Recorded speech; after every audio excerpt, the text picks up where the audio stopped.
Bueno, nuevamente, buenas tardes con todos. El tema de la clase teórica es el laboratorio en el diagnóstico de enfermedades micobacterianas. En esta oportunidad voy a hablar sobre el diagnóstico de lo que es tuberculosis.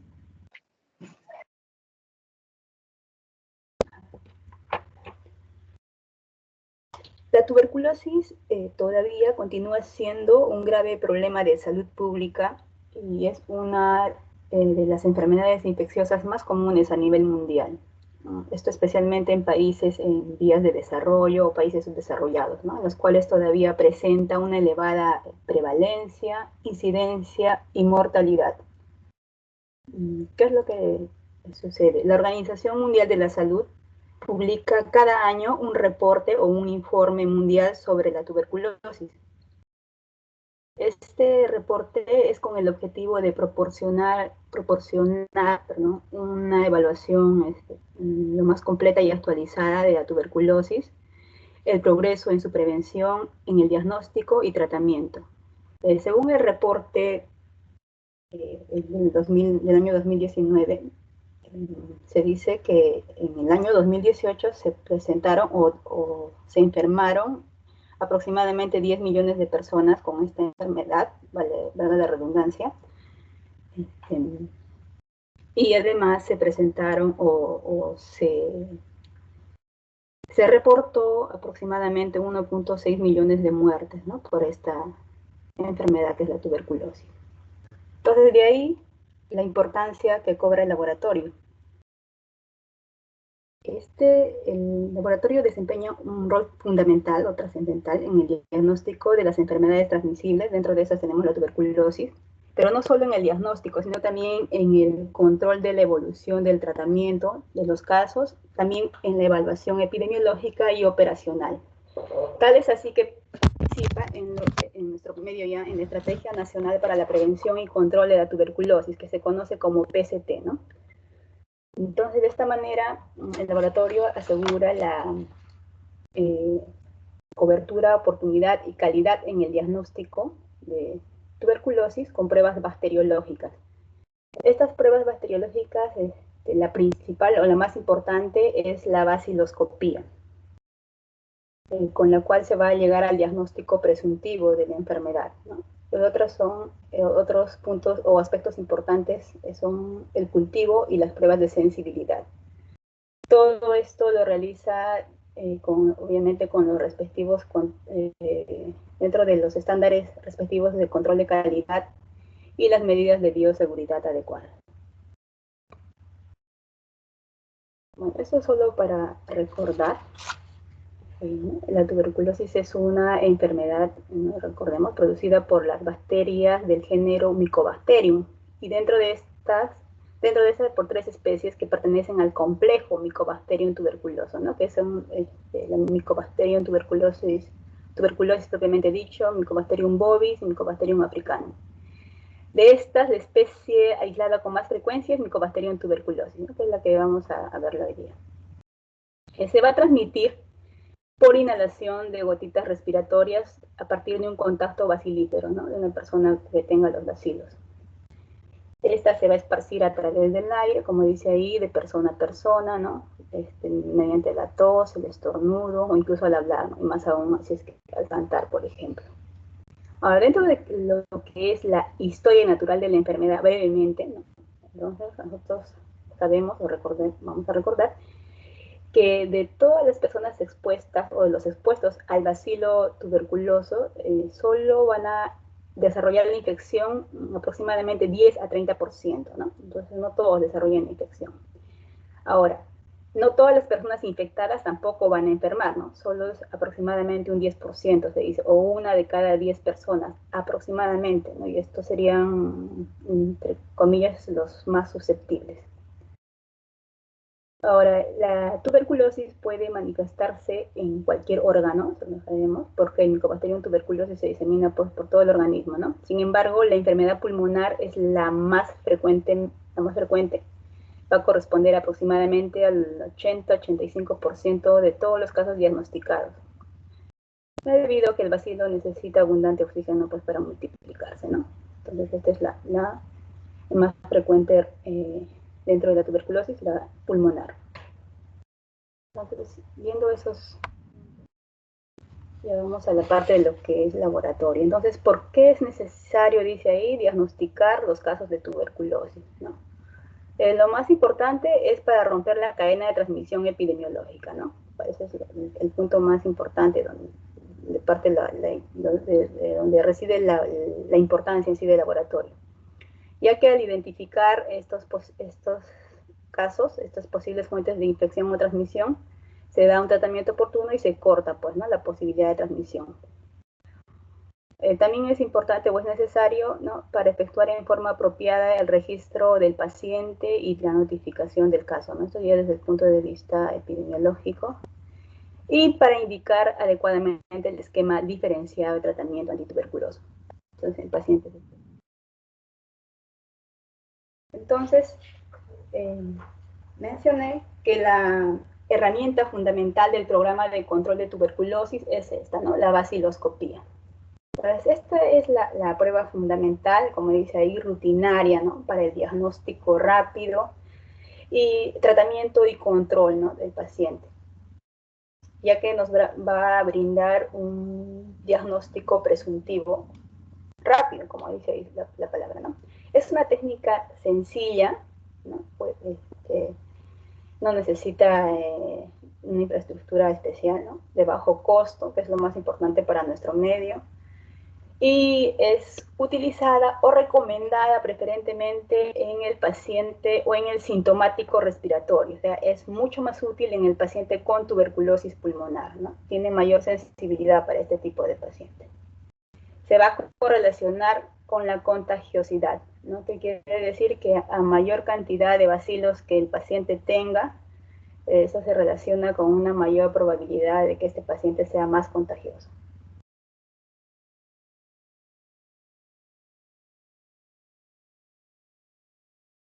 Algunas características biológicas antes de pasar a lo que es baciloscopía propiamente dicha, la técnica.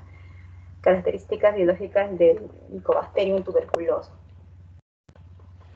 Este bacilo, ¿no?, pertenece al género Mycobacterium, ya lo mencioné. Son bacilos delgados, ¿no?, de forma recta o ligeramente curvada, de un tamaño de 1 a 10 micras de largo por 0.2 a 0.6 micras de ancho, como dice ahí, ¿no?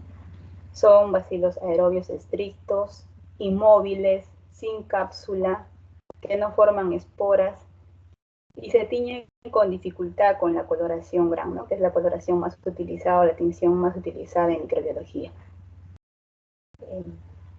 Estos tienen una pared celular gruesa, la que es responsable de la característica de ácido-alcohol resistencia, ¿no?, que tienen estos bacilos, que sin embargo van a compartirlo con otras especies, ¿no? No son los únicos que tienen esta propiedad o esta característica.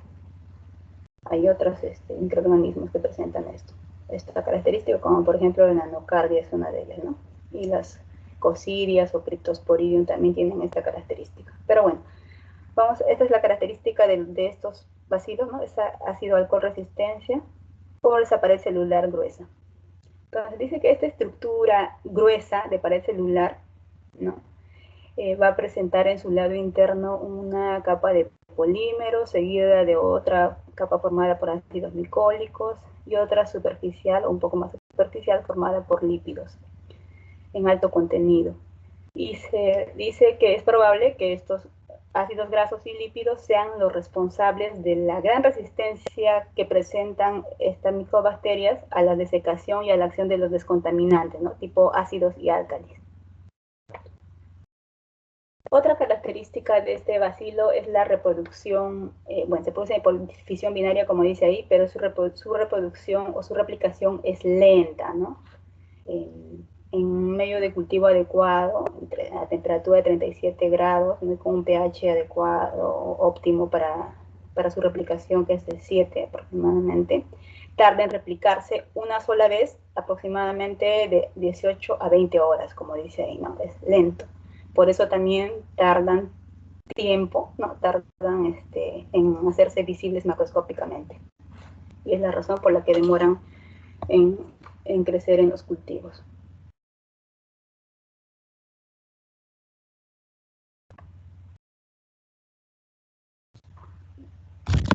Entonces, ahora sí vamos a ver lo que es la baciloscopía ya en sí, la metodología, o cómo se realiza todo este procedimiento, ¿no? Todo va a empezar con la solicitud de investigación bacteriológica, ¿no? Que es realizada por el personal de salud. Aquí está. Entonces, esta solicitud se dice que debe realizarse su llenado en forma correcta, ¿no? Con los datos que se piden ahí, los nombres, apellidos, el DNI del paciente, ¿no? El tipo de muestra que es, generalmente, como les dije, la baciloscopía es mucho más útil para muestras de esputo, es decir, tuberculosis pulmonar, ¿no? Es mucho más útil, para ahí tiene mayor sensibilidad. Entonces, todos estos datos se van a tener que completar aquí adecuadamente en esta ficha. Y eso llega al laboratorio. Entonces, la norma técnica de salud del MINSA establece que se deben examinar por lo menos 2 muestras, en este caso de esputo estamos hablando, por cada sintomático respiratorio, ¿no? Entonces, ¿qué cosa es un sintomático respiratorio? El sintomático respiratorio es la persona que presenta tos con expectoración o tos con flemas, se dice, ¿no? De 15 días a más, ¿no? Por un tiempo de 15 días a más. Entonces, se le va a solicitar, por lo menos se debe solicitar mínimo 2 muestras al paciente, ¿no? 2 es lo que dice la norma técnica del año 2018, la última. Ahora, ¿en qué momento se deben obtener estas muestras? Antes se le pedía al paciente que viniera con su primera muestra al día siguiente, ¿no? Eso es lo que se le solicitaba, ¿no? En la primera muestra de la mañana, solo enjuague con agua, ¿no? Y que la muestra procedente de expectoración sea depositada en el frasco que se le daba al paciente. Pero ahora, con el fin de no perder los casos, ¿no? Se recomienda que la primera muestra sea obtenida en el momento de la captación del paciente, ¿no? En el primer momento que llega al establecimiento de salud y se identifica un sintomático respiratorio, entonces en ese momento ya se le debe dar o proporcionar el envase para la recolección de muestra. Y ya a la segunda muestra sí ya se le da las indicaciones, ¿no? Que sean a la muestra al día siguiente, como les dije, ¿no? La primera muestra al levantarse, sin aseo, solo con enjuague con agua nada más. Ahora, ¿cómo dice ahí? Entonces, la muestra que se solicita al paciente debe ser una muestra de buena calidad y cantidad, como dice ahí. Entonces, ¿a qué se refiere con calidad y cantidad? ¿No? Una muestra en cantidad adecuada de un volumen mínimo de 3 mililitros, ¿no? De 3 a 5 mililitros, se dice, que debe ser obtenida de 3 expectoraciones sucesivas, es lo que se recomienda, ¿no? Y con respecto a calidad, es decir, una muestra adecuada es aquella que va a provenir del árbol bronquial, y esta es obtenida después de un esfuerzo de tos. Entonces tenemos ahí las características de la muestra que debe tener, ¿no? En cantidad y calidad. Y también se hacen algunas recomendaciones con respecto al envase en el cual se va a depositar esa muestra, ¿no? Se dice que debe ser un envase de boca ancha, estéril, eso es lo que está indicado, con una capacidad de 30 a 50 mililitros. ¿Para qué? Para que ahí el diámetro de la tapa del envase debe ser por lo menos de 50, no menos de 50 milímetros de diámetro, ¿no? ¿Esto para qué? Para facilitar o que el paciente pueda depositar la expectoración o el esputo con facilidad dentro del envase, ¿no? Sin ensuciar las paredes del frasco. Y además que en el laboratorio se pueda seleccionar y tomar ya la muestra o la partícula sobre la cual se va a realizar el extendido. También debe tener una tapa, esta tapa debe ser con cierre hermético para evitar derrames, ¿no? Durante el transporte y evitar producir aerosoles al abrir el envase. Además, también la rotulación se recomienda que sea aquí, ¿no? En las paredes del frasco y no en la tapa, porque esto puede ocasionar confusiones. De repente se le pone la tapa a otro frasco, ¿no? Entonces, por eso en el propio envase, en las paredes del envase. Entonces, una vez que ya tenemos la solicitud, ¿no? Se ha rotulado el envase, con los nombres, el DNI del paciente, se le da al paciente para que espectore la primera muestra, ¿no? Y luego ya se entrega al laboratorio. En el caso de que no se disponga de un laboratorio en forma cercana, ¿no? O no se vaya a procesar la muestra en el mismo día, se recomienda que se conserve en cadena de frío, como dice ahí, de 2 a 8 grados centígrados, ¿no? Y si no, es mucho mejor que se procese lo más pronto posible, ¿no? Eso es lo que queremos, obtener los resultados en forma oportuna, en forma lo más temprano posible. Entonces, una vez que ya se obtenió la muestra y se ha transportado al laboratorio, ¿no? Una vez que llega al laboratorio ya tenemos que corroborar que los envases de las muestras estén claramente identificados, cerrados herméticamente, ¿no? Verificar que estén acompañados con el formulario de solicitud de baciloscopía, que haya concordancia entre los datos de la solicitud y lo que dice el rotulado del frasco, ¿no? Eso también es importante. Verificar la temperatura de la muestra, ¿no? Si se ha mantenido refrigerada, en cadena de frío o a temperatura ambiente. Y una vez más, la calidad y cantidad de la muestra, ¿no? Que tenga una buena cantidad, una cantidad suficiente y de una calidad adecuada. Entonces nosotros, una vez que ya tenemos estas y hemos realizado, observado todas estas características, pues vamos a proceder a lo que es el extendido, ¿no? De la muestra para realizar la tinción y observación en el microscopio, ¿no? Estos en general son los pasos, bueno, está ahí en forma genérica, ¿no? Marcar al final lo que se hace, bueno, se selecciona, dice, la partícula más purulenta de la muestra, es lo ideal, ¿no? Se deposita en el portaobjetos, se hace la extensión, se seca, se fija, y bueno, y luego vamos a lo que es la coloración. En el caso de la baciloscopía, la técnica más, o mejor dicho, la coloración utilizada más ampliamente es esa, ¿no? Es esta, la coloración de Ziehl-Neelsen. Hay otra coloración también que es la con auramina, pero esa casi no, por lo menos no se utiliza en forma rutinaria, ¿no? Pero también está dentro de las otras, otra coloración que se puede utilizar, especialmente cuando se maneja gran volumen de muestras, porque esta demora o acorta su procesamiento a aproximadamente 2 a 3 minutos, a diferencia de esta Ziehl-Neelsen que demora más. Entonces, esta técnica, bueno, ¿en qué se basa, no? Ya les mencioné anteriormente que las micobacterias son ácido-alcohol resistentes, es decir, tienen la capacidad, o van a tener la capacidad de retener el primer colorante frente a la acción de colorante del ácido-alcohol, ¿no? Entonces, la primera, dentro de esta coloración, el primer colorante que se va a colocar es el colorante fucsina, ¿no? Que tiene un color fucsia, como dicen, fucsia medio rojito. Entonces, y luego, ese es el primer colorante, ¿no? Y luego, al realizar la acción de colorante, ¿no? Con ácido alcohol, entonces no va a decolorar, pues, ¿no? Entonces, ¿a qué se debe esto? Al alto contenido de lípidos en la pared celular de las micobacterias, ¿no? Que es una pared celular gruesa. Esto impide la salida del colorante o del primer colorante del citoplasma de estas bacterias. Entonces van a quedar con la primera coloración, no se van a decolorar, o sea, la primera coloración es la fucsina.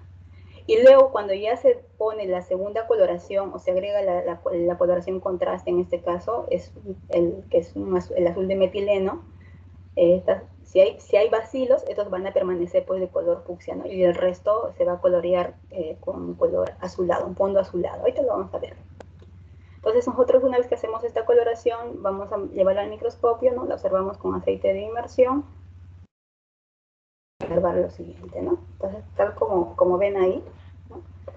Si hay bacilos, estos retienen la primera coloración, que es la fucsina, no van a decolorar. Y cuando se agregue la segunda coloración contraste, entonces como no ha salido acá el colorante, permanecen igual, ¿no? En cambio, en el resto de células van a quedar o van a tomar el color azulado.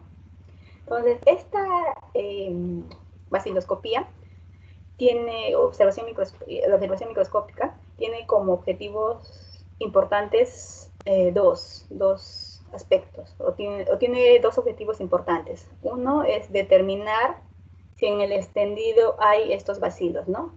BAR se llaman, bacilos ácido alcohol resistentes. Si hay o no hay, primero ese es su primer objetivo. Y segundo, es establecer el número aproximado de bacilos en los campos que observemos. Eso lo vamos a informar en cruces, ¿no?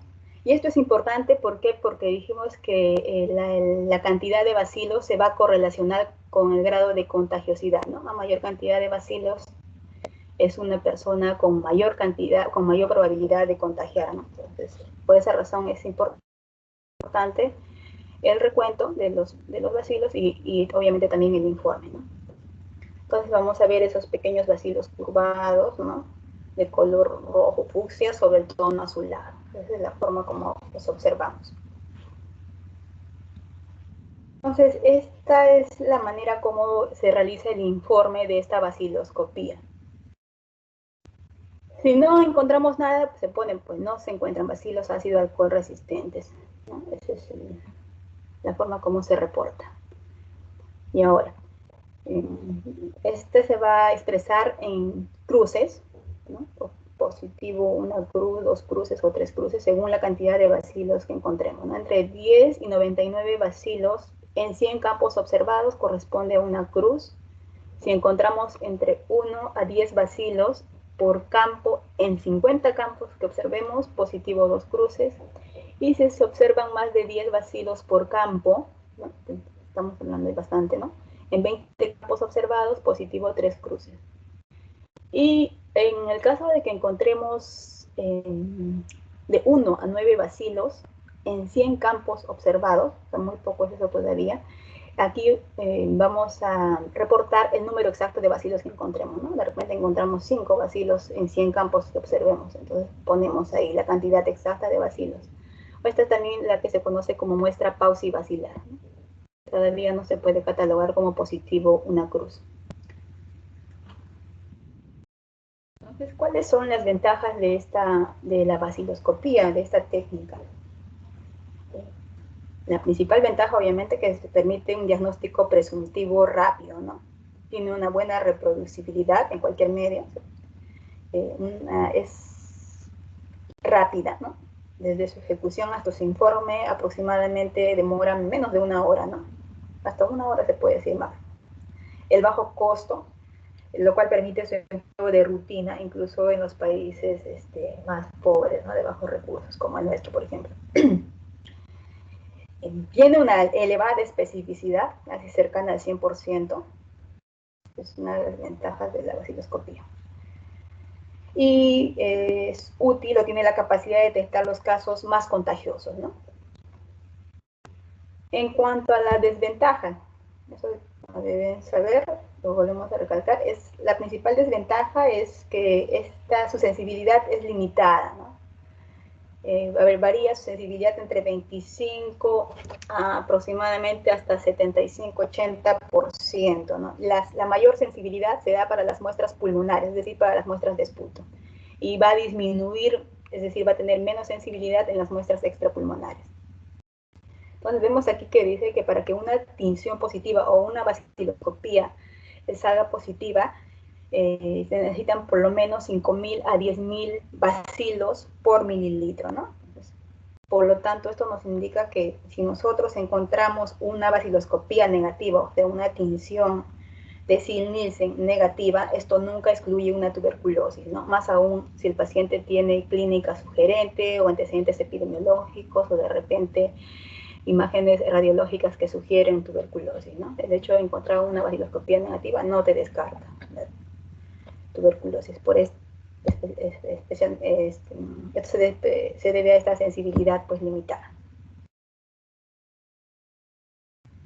Entonces vimos las características generales de la baciloscopía, ¿no? Lo principal es que nos permite un diagnóstico presuntivo rápido, eso es lo más importante, ¿no? Tiene una sensibilidad, como les dije, limitada, va a variar, ¿no? Como entre 25 hasta 70%, 75%, y es mucho más sensible en las muestras pulmonares. Otra de las utilidades o otra de los métodos que utilizamos en laboratorio para el diagnóstico de tuberculosis es el cultivo. Entonces, este método es más sensible y específico para detectar la presencia de no solo Mycobacterium en tuberculosis, sino también otras micobacterias, ¿no? Va a permitir detectar a partir de 10 bacterias por mililitro de muestra concentrada, ¿no? Entonces, esto nos hace suponer que tiene una mayor sensibilidad que la baciloscopía.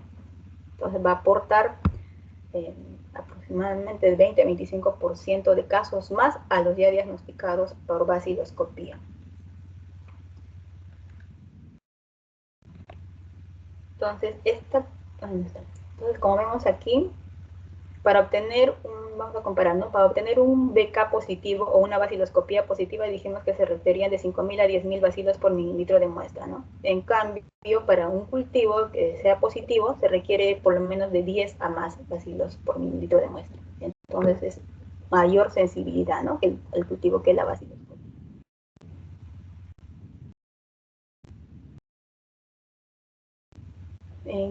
¿Cuáles son sus indicaciones del cultivo?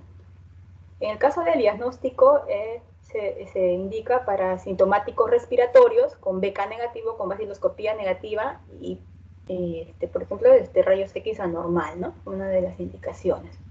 Como les mencioné, la baciloscopía negativa no te excluye el diagnóstico de tuberculosis. También en pacientes con muestra paucibacilar en baciloscopía, es decir, que tenían entre 1 a 9 bacilos por 100 campos. En muestras extrapulmonares también, en la mayoría, en general en muestras extrapulmonares se recomienda de inicio como método diagnóstico el cultivo antes que la baciloscopía. Entonces ahí están todas las muestras extrapulmonares, ¿no? El SR, el líquido pleural, el líquido sinovial, etc. También en muestras de biopsias y tejidos. Está indicado como método diagnóstico inicial el cultivo. En toda muestra de paciente inmunosuprimido, es decir, pacientes, más que se refiere a personas con VIH, ¿no? Muestras de personas que están privadas de su libertad y en pacientes menores de 15 años, otra de las indicaciones de cultivo. Esto es en el caso de diagnóstico. Ahora, para control también se utiliza el cultivo. Entonces, en personas con tuberculosis, con sospecha de fracaso al tratamiento, ¿no? Esto puede ser por persistencia de baciloscopía positiva después del segundo mes de tratamiento, o cuando va a presentar baciloscopías positivas después de que ya tuvo un periodo de negativización, ¿no? En estos casos también se recurre al cultivo. En pacientes también con tuberculosis con esquemas de retratamiento también está indicado el cultivo. En personas con tuberculosis pulmonar y con algún factor de riesgo para tuberculosis MDR o multidrogo resistente, ¿no? La tuberculosis MDR multidrogo resistente es aquella tuberculosis que va a presentar resistencia a drogas de primera línea, isoniazida y rifampicina. En estos casos también se recomienda el cultivo. ¿Y quiénes son estas personas o estos factores o qué constituyen estos factores de riesgo para tuberculosis MDR? ¿No? El personal de salud, por ejemplo, es uno de los casos. En los pacientes con contacto de MDR que tienen, contacto de MDR en pacientes inmunosuprimidos, inmunocomprometidos, en pacientes con tuberculosis ya multitratados, y también en pacientes con antecedentes de reacciones adversas a fármacos antituberculosos, ¿no? Son personas que tienen riesgo de TD-MDR. Entonces, en general, ¿cuál es la utilidad del cultivo, no? Entonces, yo les dije, el cultivo es más sensible que la baciloscopía para el diagnóstico, ya que permite detectar bacterias en mucha menos cantidad o un número mucho menor por mililitro de muestra concentrada, ¿no? Como vimos ahí. Entonces eso está, además la especificidad tiene una especificidad muy elevada, ¿no? 99%, pero la sensibilidad es mayor que la de la baciloscopía, ¿no? De 80 a 85%. Entonces, con esto nosotros podemos establecer el diagnóstico de certeza, ¿no? Con el cultivo. Además, también permite la identificación de especies, Mycobacterium, y también se pueden realizar los estudios aquí de sensibilidad, ¿no? De susceptibilidad. Es, asimismo, ¿qué cosa? Se asegura, los cultivos, mejor dicho, aseguran la negativización, o con los estudios de cultivos se asegura la negativización en el caso de los pacientes que están siendo tratados, ¿no? Con los diferentes fármacos antituberculosos. Entonces, es fundamental en la utilización de este método, el cultivo, no solo para la confirmación de diagnóstico, sino para la evolución del tratamiento de los casos encontrados. Ahora, como las muestras para estudio de los cultivos, ¿no? Estas muestras pueden proceder, si proceden de lugares estériles, como por ejemplo dice ahí líquidos cefalorraquídeos, biopsia de tejidos, ¿no? Estas se pueden sembrar directamente en los medios de cultivo. Primero de acá. En el caso de que las muestras sean procedentes de otros lugares, como por ejemplo esputo, orina, es decir, muestras que no son no procedentes de lugares estériles, deben someterse a un proceso previo de descontaminación. ¿Por qué? Porque en estas zonas, si no son lugares estériles, hay una flora comensal que puede multiplicarse más rápido que las micobacterias e impedir su crecimiento, ¿no? Por eso tienen que ser descontaminadas previamente. Ahora, con respecto a los medios de cultivo que se utilizan, estos se van a diferenciar en dos grandes grupos, ¿no? Actualmente, bueno, se disponen de una gran variedad de medios de cultivo, pero los podemos clasificar en dos grupos. Y en general, cada laboratorio elige los que mejor se adapten a sus necesidades y también a la población estudiada. Tenemos los medios de cultivo sólidos y los medios de cultivo líquidos.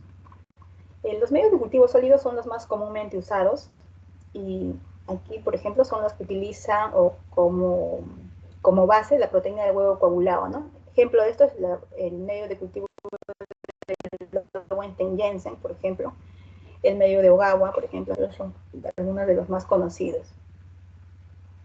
Su ventaja es que permiten apreciar la morfología colonial, o permite, mejor dicho, identificar la micobacteria tuberculosa según la morfología colonial, ¿no? Entonces, ¿cómo es eso?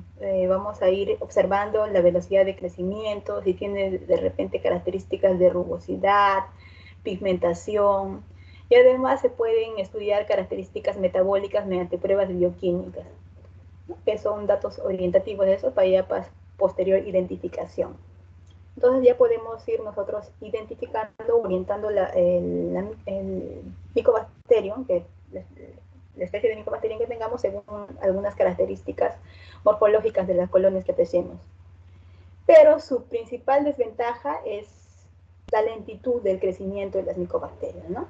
Entonces, eso sí lo mencioné desde el inicio, ¿no? Que el Mycobacterium es un bacilo que se replica lentamente, ¿no? Entonces, esta es la principal desventaja. Por lo menos va a demorar mínimo, ¿no? Aproximadamente 3 semanas en poder evidenciarse su crecimiento macroscópico, ¿no? de estas micobacterias. Entonces, es la principal desventaja, la lentitud del crecimiento. Y esto se puede reducir con los medios de cultivo líquidos, ¿no? Estos van a acortar el tiempo de detección. Es su principal ventaja de estos medios con respecto a los sólidos. Dentro de los medios de cultivo líquidos tenemos ahí dos tipos. En general, los que se pueden leer o tienen una lectura semiautomatizada. Por ejemplo, acá tenemos el BACTE 460 TB. En estos casos, esto tiene la desventaja de que van a emplear isótopos radioactivos, ¿no? Los cuales son, bueno, representan un riesgo pues, para el personal técnico que está a cargo de estos métodos, de realizar estas pruebas. A diferencia de estos que son lectura automática, ya no emplean isótopos radioactivos. La ventaja entonces en general de los cultivos líquidos es que acortan el tiempo de detección con respecto a los cultivos sólidos. Ahora, otra de los aspectos que nosotros podíamos evaluar en laboratorio era la sensibilidad, ¿no? Entonces sí puede realizar pruebas de sensibilidad o susceptibilidad. Es decir, la detección de cepas resistentes, ¿no? Evaluamos la posibilidad, o podríamos encontrar aquí cepas resistentes de Mycobacterium tuberculoso a los diferentes fármacos antituberculosos. En general, estas pruebas de sensibilidad se realizan con dos finalidades, como dice ahí. Uno es con fines epidemiológicos, cuyo objetivo es conocer las resistencias primarias, ¿no? Estas se van a realizar periódicamente, se van a coordinar desde los programas de control de tuberculosis correspondientes a cada zona. Y el otro son los estudios de sensibilidad individualizados, ¿no? Los que se realizan ya en cepas procedentes de pacientes específicos, ¿no? Que pertenecen a grupos concretos, ya previamente definidos por los programas de control. Entonces, son las dos finalidades de las pruebas de sensibilidad. Ahora, con respecto a las pruebas de sensibilidad, tenemos aquí en nuestro país, contamos con el método de proporciones, es una de los utilizados para las pruebas de sensibilidad, el método MODS, el método de agar en placa, ¿no? En general, el método clásico utilizado como estándar internacional para las pruebas de realización de pruebas de sensibilidad a fármacos de primera línea es ese, ¿no? El método de las proporciones. Y para los fármacos de segunda línea se utiliza el método de agar en placa. Estas pruebas de sensibilidad se pueden clasificar en dos grupos, ¿no? Las pruebas que son fenotípicas, que te dicen si hay o no hay, si una cepa es resistente o no, ¿no? O es sensible o no. Esto es lo que nosotros identificamos con las pruebas fenotípicas. Y con las pruebas fenotípicas ya vamos a identificar pues el genoma específico, ¿no? Los genes específicos. Ahora, para realizar estas pruebas de sensibilidad podemos utilizar la muestra directa, como dice ahí, o forma indirecta, ¿no? La muestra directa, por ejemplo, el esputo directamente se va a utilizar, o bien indirecta es una vez ya aislada la cepa, ¿no? En el cultivo, entonces esta es la que se va a someter a las pruebas, tanto fenotípicas como genotípicas, en ambos casos. ¿Cuál es la diferencia entre ambas? ¿No? Bueno, esto es lo que utilizábamos inicialmente, que todavía utilizamos en nuestro medio, las pruebas fenotípicas, que tienen la principal desventaja que su demora, ¿no? Lo que ya dijimos, todo se realiza en los medios, en nuestros medios sean en medios sólidos, en este caso estamos hablando del método de proporciones, pero si es para drogas de primera línea, entonces demoran, ¿no? Es la principal desventaja. Su ventaja, entre comillas, bueno, es que es económica, ¿no? Y con respecto a las pruebas genotípicas, estas sí, ¿no? Tienen la ventaja de que son pues rápidas, ¿no? En cuestión de horas ya podemos nosotros decir si es resistente hasta en 2 horas, ¿no? Si es resistente a un determinado fármaco o no. Pero son costosas, ¿no? Lo cual hace que todavía no se apliquen en forma de rutina, ¿no? Pero a la larga vamos a tener que aplicarlas esas porque tienen la ventaja de que van a permitir identificar rápidamente y dar el tratamiento pues lo más temprano posible al paciente, ¿no? Y más aún en nuestro país, que es una zona, que es se puede decir, somos un país endémico para tuberculosis. Entonces ahí están las pruebas fenotípicas convencionales, ¿no? Están las que se realizan, tenemos el método de proporciones en tubo, que era para los fármacos de primera línea, y el método de agar para los fármacos de segunda línea, ¿no? Su principal desventaja es el tiempo. Hay una prueba de susceptibilidad, ¿no? Que también está dentro de las recomendadas por la norma técnica de salud o por el Ministerio de Salud de nuestro país, que es el MODS, ¿no? Entonces, ¿en qué consiste esta prueba de susceptibilidad? Con el MODS nosotros, se puede que con esta técnica, no solo va a permitir el diagnóstico temprano y rápido, y de bajo costo, ¿no? A diferencia de los medios convencionales, sino que también va permitir la identificación de casos de tuberculosis multidrogo resistente, ¿no? Es decir, resistencia a isoniazida y rifampicina. Entonces, esta técnica, ¿en qué consiste? ¿O qué es lo que la hace que sea más rápida? Que se va a utilizar un medio líquido, ¿no? Dijimos el medio líquido va a cortar el tiempo de replicación del Mycobacterium.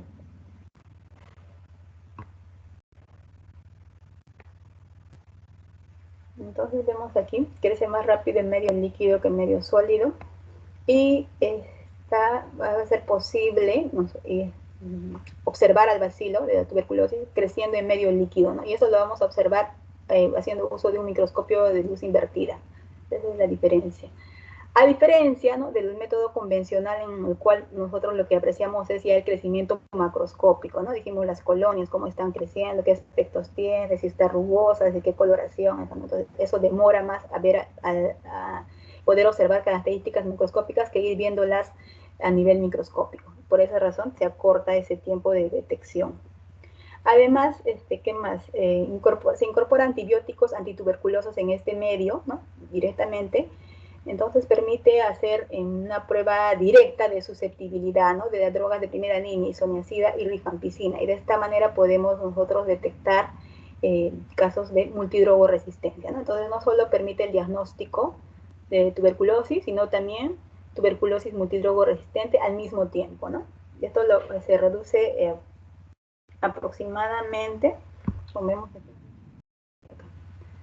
ya, hasta 7 días, ¿no? Entonces vemos aquí que hay el tiempo, la comparación de los tiempos con respecto al cultivo en medios convencionales, cultivo en medios líquidos y el MODS, ¿no? Entonces, el cultivo en medios convencionales les dije que era aproximadamente 3 semanas mínimo, ¿no? 3 a 4 semanas para poder ya ver o objetivar un crecimiento específico o unas colonias visibles. Con el medio líquido se acortaba esto a 2 semanas aproximadamente, ¿no? Como dice ahí, 13 días, 10 a 14 días. Y con el MODS se va a cortar más, a 7 días, entonces mucho más rápido. Y no solo acá identificábamos la tuberculosis, sino también si había resistencia a isoniazida y rifampicina, es decir, tuberculosis multidrogo resistente. Hasta 7 días, ¿no? Pero aún así 7 días es demasiado, pues, ¿no? Esperar 7 días para un diagnóstico es mucho. Entonces, actualmente disponemos de plataformas moleculares para el diagnóstico de tuberculosis, ¿no? Una de las pruebas de las plataformas moleculares es el ExPER, ¿no? Que lo han oído de repente o lo van a oír. Hay otras más, ahí no es la única, ¿no? Hay varias ahí, no sé si no le he puesto. Genotype es otra, por ejemplo. Pero vamos a hablar de esta, del ExPER. Esta es una prueba de amplificación de ácidos nucleicos. Está totalmente automatizada y va a emplear, acá está, emplea un cartucho nada más, para diagnóstico de tuberculosis y además para la resistencia a rifampicina. Esto lo hace mediante PCR en tiempo real, ¿no? Entonces va a identificar secuencias de ácidos nucleicos, especies del genoma de tuberculosis, y estos resultados se van a obtener a partir de la muestra directa, ¿no? Esa es la ventaja que se puede, que brinda este método. Aproximadamente demora en menos de 2 horas en salir el resultado, ¿no? Que te diga si se ha encontrado, ¿no?, el genoma o material genético de tuberculosis y si es resistente a rifampicina. Entonces, con esto se puede, solo te va a señalar si es resistente a rifampicina. Pero se dice que una cepa cuando tiene resistencia, o más, una cepa que tiene resistencia a rifampicina, en más del 90% de los casos también es resistente a isoniazida, ¿no? Entonces, de esa manera se puede prever que esta cepa o este paciente tiene un bacilo con características de multidrogo resistencia, ¿no? Entonces, estábamos hablando de este Inexpert, ¿no? Entonces, esta es la ventaja, pues, ¿no? De esta metodología que se está utilizando no solo en tuberculosis, ¿no? Como ustedes deben saberlo, en todos los campos en la parte de microbiología, cada vez se está utilizando más las pruebas, las plataformas moleculares, ¿no? Que si bien es cierto, son caras todavía, son costosas, pero a la larga, ¿no? Viendo costo-beneficio, ¿no? Si salen con esa rapidez, ¿no? En 1 hora o 2 horas, en este caso 2 horas, ¿no? Entonces, y detectar un paciente MDR, pues vemos la importancia, ¿no? De detectar en 2 horas, de esperar 7 días, que ese paciente se pueda perder el paciente y pueda seguir contagiando a otras personas, ¿no? Entonces, vemos la utilidad, pues, de estas metodologías. Que a la larga se van a instalar ya de repente, por lo menos en nuestro medio, ¿no? Que es un país donde la enfermedad es endémica, como les dije, ya se va a poder realizar a mucha mayor cantidad de pacientes. ¿En quiénes está recomendado esta prueba, ¿no? Ojo, que también está recomendado por la OMS, ¿no? Como dice ahí, sí está respaldado por la OMS, el Inexpert. ¿Y en quiénes está recomendado específicamente o con mayor hincapié? Está recomendado para el diagnóstico de niños y adultos con diagnóstico presuntivo de tuberculosis multidrogo resistente, en esos casos, ¿no? O de pacientes con infección, que tienen infección de VIH, ¿no? En esos casos se recomienda ahí también, en quienes, otros pacientes, ¿no? Pacientes con baciloscopía negativa, pero con clínica sugerente, ¿no? En esos casos también se recomienda ahí. Y en pacientes pediátricos, y también ya les mencioné, vuelvo a recalcarlo, y principalmente con pacientes con riesgo de tuberculosis multidrogo resistente. Entonces, su única desventaja por ahora es el costo, ¿no? Nada más. Entonces, ahí hay otros métodos, otras plataformas moleculares, uno está acá. El Genotype también está, pero acá no está, es desde el 2010, ¿no? Pero también es otra de las plataformas moleculares que también se han utilizado, ¿no? O se utilizan todavía, pero el que está es hasta ahora por lo menos un poco más accesible de todos, ¿no? El Inexpert. Bien, creo que eso es todo. Entonces, en general, solo para resumir ya, hemos visto las metodologías, los procedimientos de laboratorio para el diagnóstico de Mycobacterium tuberculosis, ¿no? Empezamos, la baciloscopía es la más sencilla, dije, de menor costo, rápida, ¿no? Pero la principal limitación es su sensibilidad, ¿no? Que no es una buena sensibilidad, ¿no? Tiene entre 25 hasta 80, hasta 75% de sensibilidad. El otro es el cultivo, que todavía constituye el gol estándar rojo, ¿no?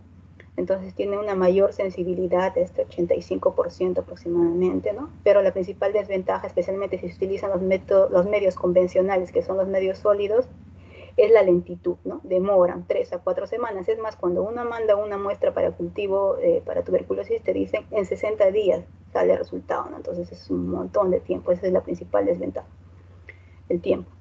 Y por último, bueno, y también las pruebas de sensibilidad que se utilizan eso ya para ver tanto fenotípicas como genotípicas, ¿no? Para ver, evaluar especialmente, o detectar pacientes multidrogo resistentes, ¿no? Y más aún si son más específicos, extremadamente resistentes.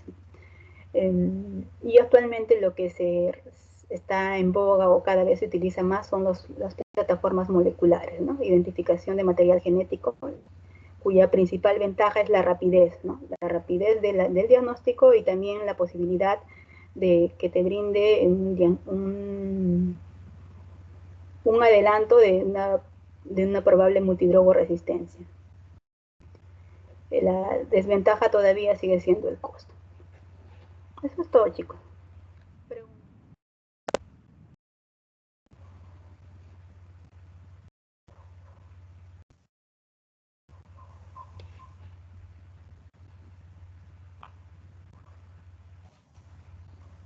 Sí, doctora, bien. ¿Sí? ¿Hay alguna pregunta? ¿Alguna pregunta, muchachos?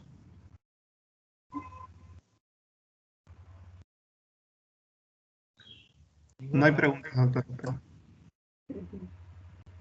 Ya, no hay preguntas entonces. Bueno, es un tema relativamente sencillo, pero al final todavía es un examen que, mejor dicho, la tuberculosis es una enfermedad que la vamos a ver en todos los ámbitos, ¿no? que ustedes vayan a rotar después. Entonces es siempre importante que conozcan estos, ¿no? Cuáles son los métodos que utilizamos en nuestro medio todavía. Y nunca olvidar que en una vasioscopía negativa no te descarta ojo el diagnóstico de tuberculosis, ¿no? Eso es lo más importante, por la sensibilidad limitada. Bien, chicos, entonces si no hay ninguna pregunta, terminamos. No hay.